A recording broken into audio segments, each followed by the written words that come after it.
In our series on integrity, we've covered a lot of territory and a lot of ground so far. And I'd like to just leave you with some bottom line thoughts to think about in today's segment, which is about trust more and see more. And the bottom line of that is the more we trust God, the more we will see of what He does in our lives. We will see more of His power, more of His work, more of His action, and that will give us more faith. That's the bottom line. And the more you actually trust God and follow His precepts, the more you basically will discover that you can trust God. And there's a principle. First, you have to go before you know. And that may seem odd because a lot of times we want to know stuff before we start moving and before we go and before we get there. But like that trapeze acrobat high in the sky in the air, and you're swinging on one trapeze rung and you're needing to go to the next one. For a period of time, you're suspended in midair. You're neither at the original one, nor are you yet holding on to the second rung. And there's a matter of faith as you're swinging high in the air and maybe with no safety net below.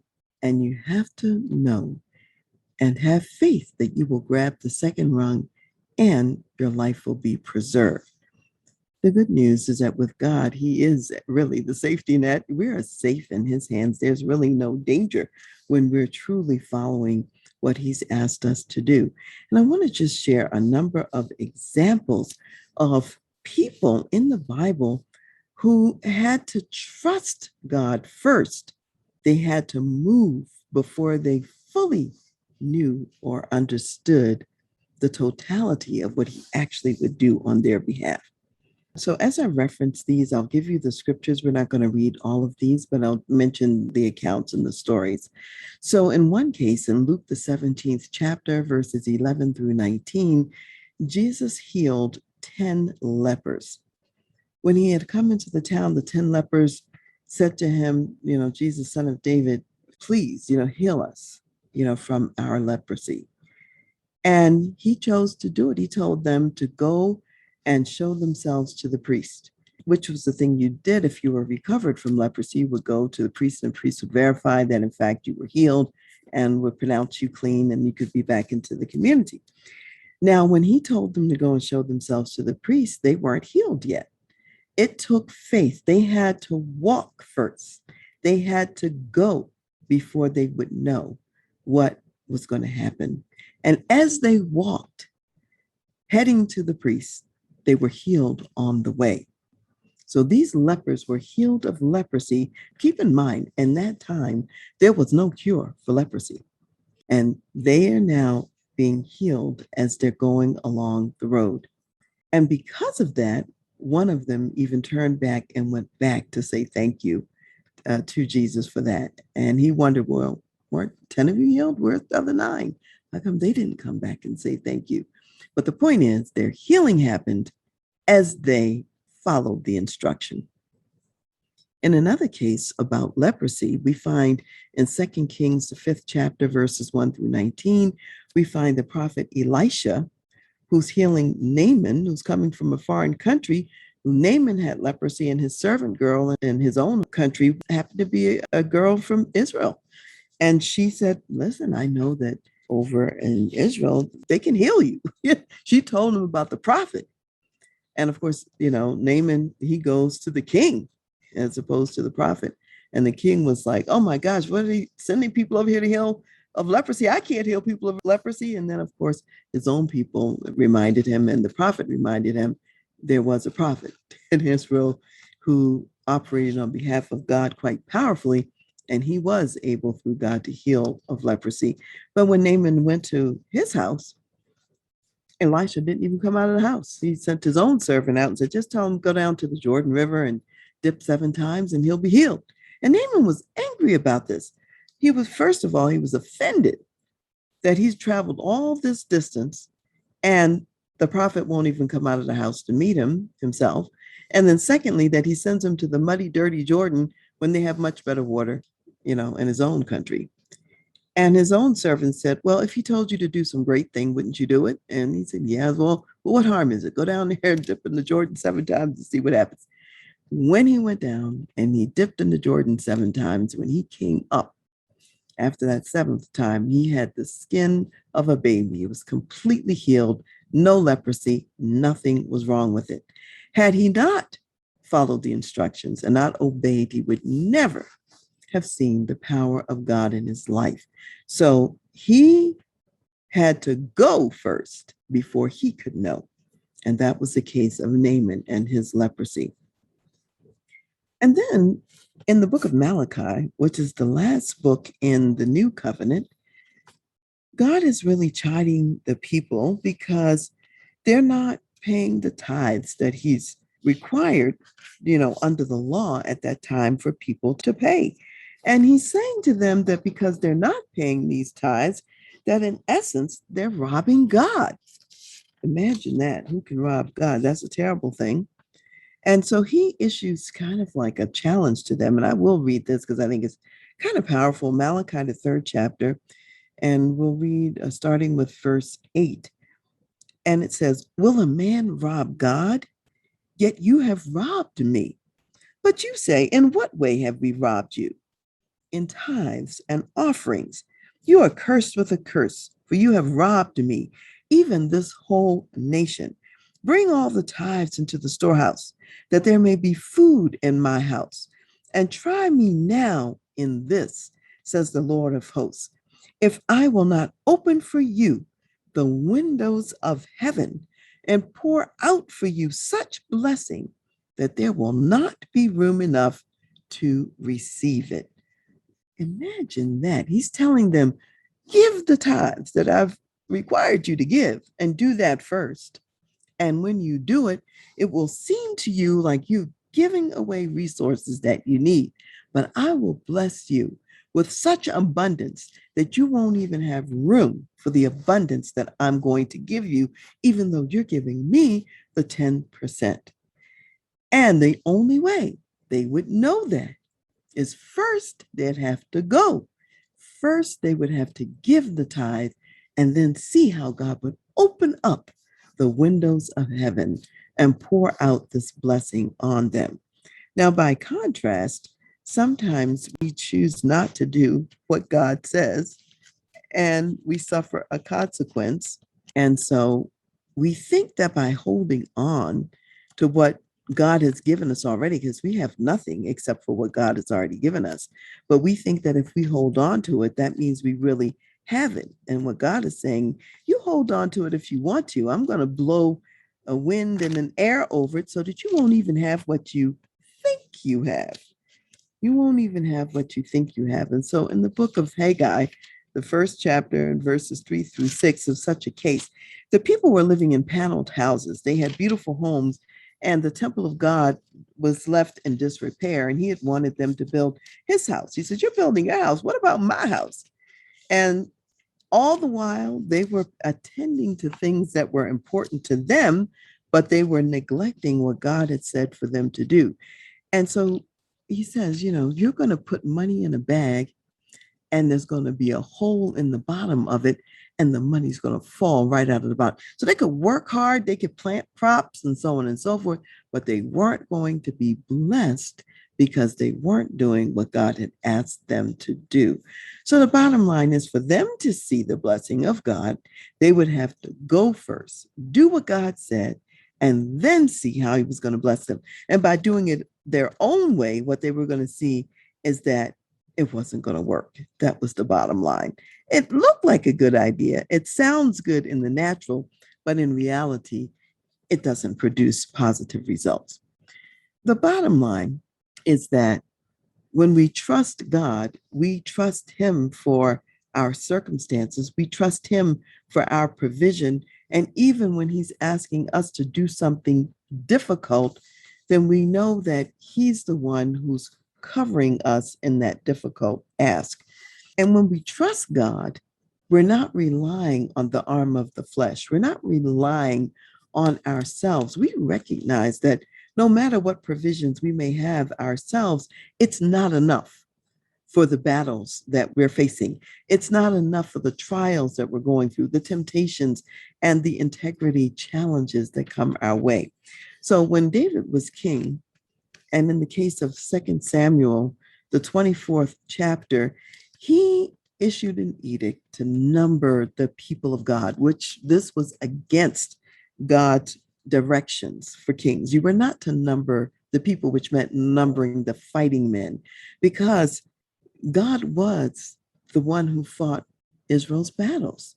And if he's counting the men, he's acting as if he's going to rely on those men to win the battles. And he's counting the men as though they belong to him.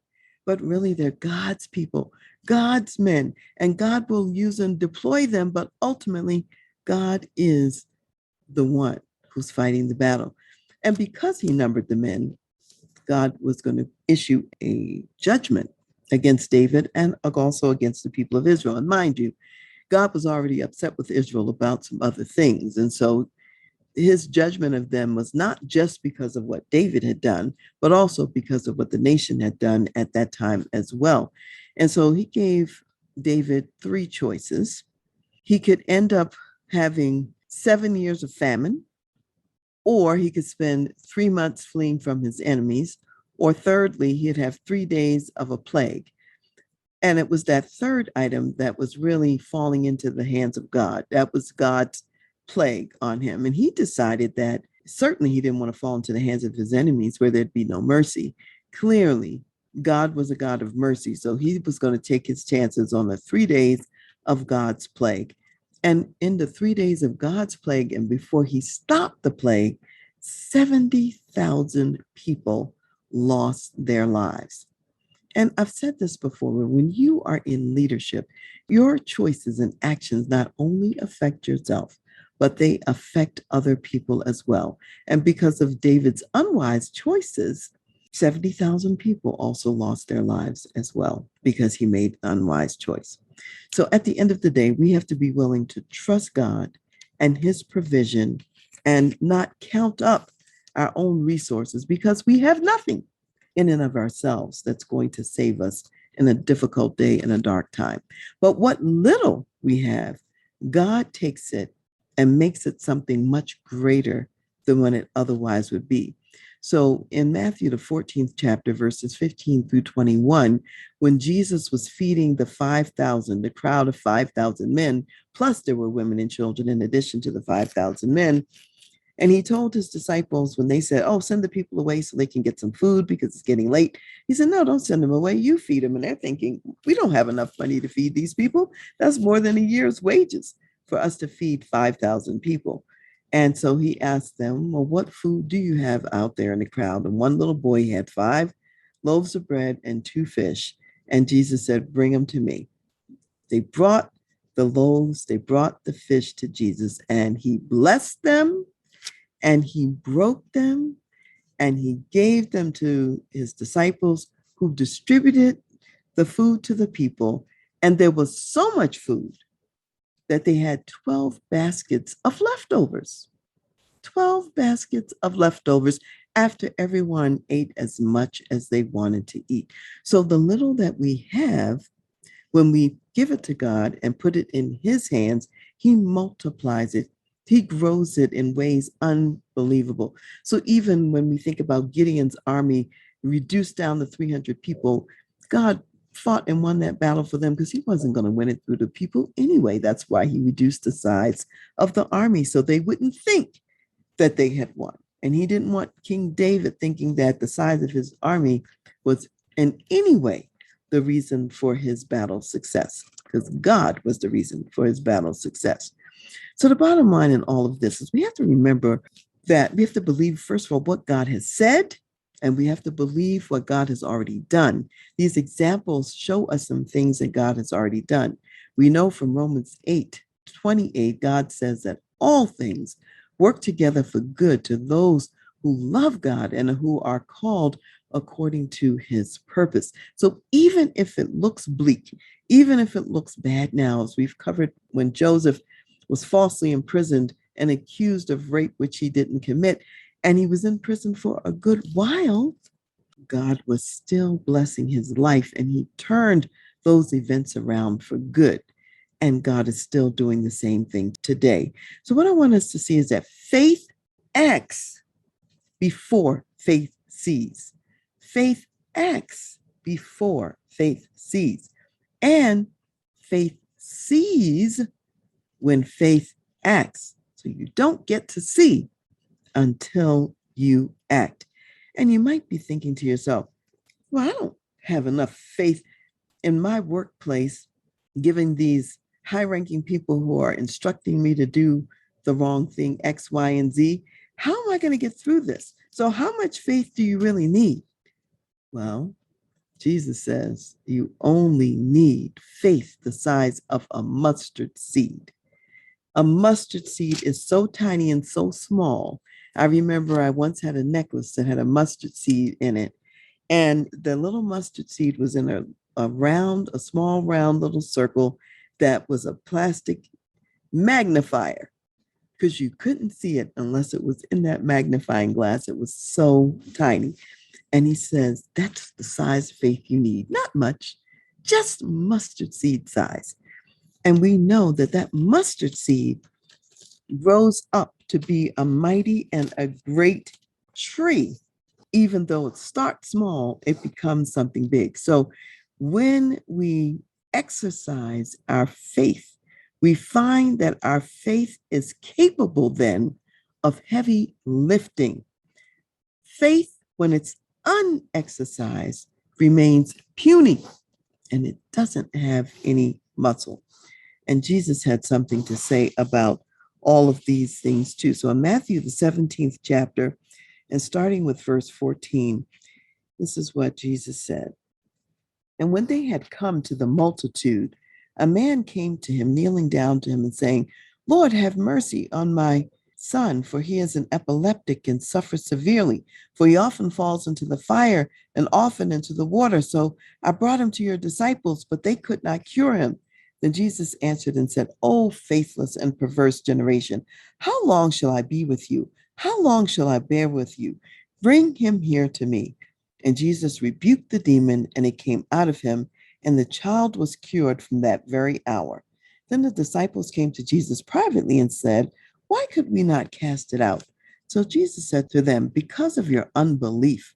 For assuredly I say to you, if you have faith as a mustard seed, you will say to this mountain, Move from here to there, and it will move, and nothing will be impossible for you. However, this kind does not go out except by prayer and fasting. So when Jesus says, if you have faith of a mustard seed and you were to say to this mountain, move from here to there, think about the mountains in our lives, the things that seem like impediments, the things that seem like barriers, obstacles.